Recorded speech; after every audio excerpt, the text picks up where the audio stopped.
In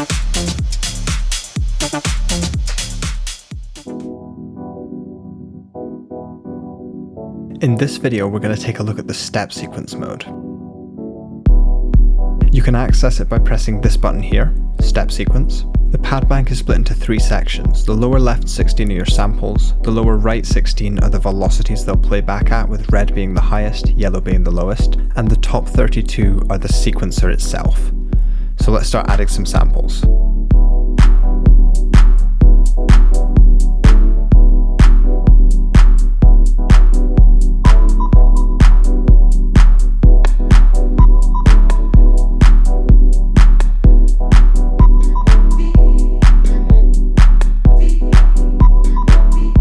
So now that that beat is sort of built up, let's add a bit of a bass line.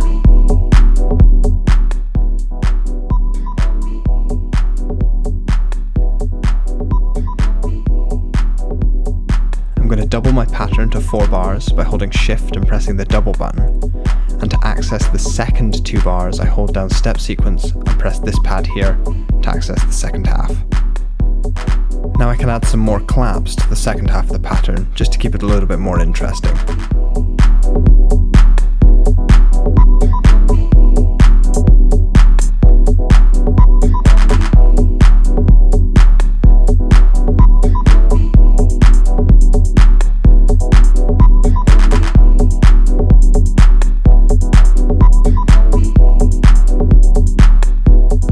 If you want more or less resolution, you can hold down Shift and press the timing correct button to adjust the grid.